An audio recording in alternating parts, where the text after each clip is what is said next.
आप देख रहे हैं उर्दू पॉइंट और मैं हूं आपका मेज़बान उमर जंजुआ। नाजरीन, इस वक्त मौजूद हैं हम इस्लामाबाद की एक यूनिवर्सिटी में और आज बात करेंगे एक ख़तरनाक नशा जिसे आइस के नाम से जाना जाता है।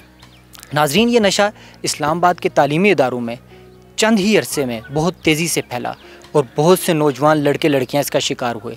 आइए इस हवाले से यहाँ के स्टूडेंट से बात करते हैं।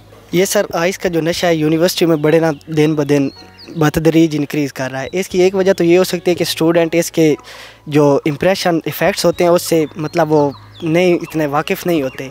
एक तो स्टूडेंट अपनी तालीम से मुतासर होकर मतलब जब स्टूडेंट्स के सेशनल या मिड स्टार्ट होते हैं तो वो इसको शुरू करते हैं, मतलब अपने रात को जागने के लिए साथ सिगरेट यूज़ कर लेते हैं, ये आइस का नशा यूज़ कर लेते हैं, क्योंकि वो कहते हैं एक तो सारी रात हम जागेंगे और उनको ये नहीं पता होता एक रात तो वो जाग लेते हैं, ठीक है, उनकी तैयारी हो जाती है पेपर की, लेकिन बाद में जो डिप्रेशन होता है या जो इसके इफ़ेक्ट्स बाद में उन्हें मुतासर करते हैं उससे बाखबर होते हैं।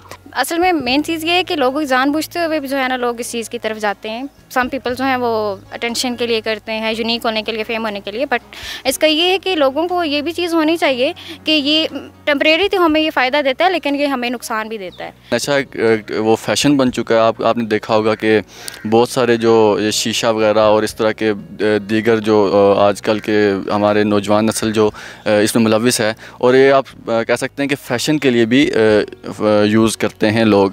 और इसमें मैं हुकूमत से मैं ये कहूँगा या अपील करूँगा कि वो हमारा एजुकेशन सिस्टम ऐसा होना चाहिए कि कम से कम स्टूडेंट के ऊपर पढ़ाई का बोझ ना आए।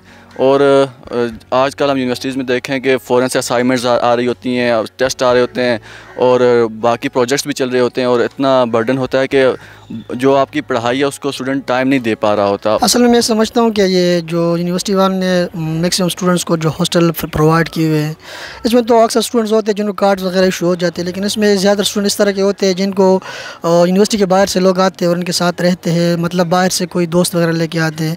तो मैं समझता हूँ इस तरह की जो चीज़ें हैं, एक्टिविटीज़ है कि बाहर से कोई इलीगली बंदा आके अपनी जो है ना मतलब डीलिंग्स वगैरह यहाँ करवाते हैं। तो मैं समझता हूँ इन चीज़ की अगर मतलब इसकी बंदिश की जाए, इसको रोका जाए, तो मैं समझता हूँ कि ये जो आइस हमारा नशा जो हॉस्टली स्पेशल तौर पर जो हॉस्टल्स वगैरह में फैल रहे हैं तो इसको थोड़ा सा कंट्रोल किया जा सकता है। जो अच्छे इंस्टीट्यूट्स हैं उसमें एलीट्स पार्टी हैं, मिडिल क्लास लोग भी हैं। अब मिडिल क्लास लोग भी उनके साथ मिल के जब उनको कंपनी इस तरह की मिलती है, ऑब्वियसली बात है जब एक बंदा स्पेशली जो ये BS बैचलर्स के BS प्रोग्राम स्टार्ट हुए, यहाँ से बच्चा जब आता है वो इंटरमीडिएट से डायरेक्टली BS में आता है, तो उसके जो वो गुमराह होने के चांसेस होते हैं वो ज़्यादा होते हैं। जब यहाँ पे आते हैं तो देखते हैं कि यार ये सोसाइटी में सेटअप बना हुआ है, यूनिवर्सिटी में ये सेटअप बना हुआ है कि उस बंदे के साथ मतलब लोग बैठ मिलजुल ज़्यादा रहे हैं जो बंदा इस तरह की चीज़ों में इन्वॉल्व है। तो हम लोग फ़ैशन के तौर पे इस्तेमाल करते हैं। यहाँ पे लोग आते हैं, वो डीलर्स आते हैं या डिफरेंट लोग जिनसे ख़रीदा जाता है ये सारा कुछ, हर तरह के नशे वगैरह जो चल रहे हैं। अब उसकी कोई सोर्स है, अब उसकी अगर रूट्स को हम कट ऑफ करेंगे तो ऑब्वियसली बात है उस चीज़ को हम कम कर सकते हैं। जी नाजरीन, आपने स्टूडेंट्स की गुफ्तगू सुनी।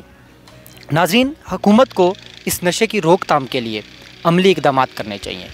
उमर जंजुआ को दीजिए इजाज़त और आप देखते रहें उर्दू पॉइंट।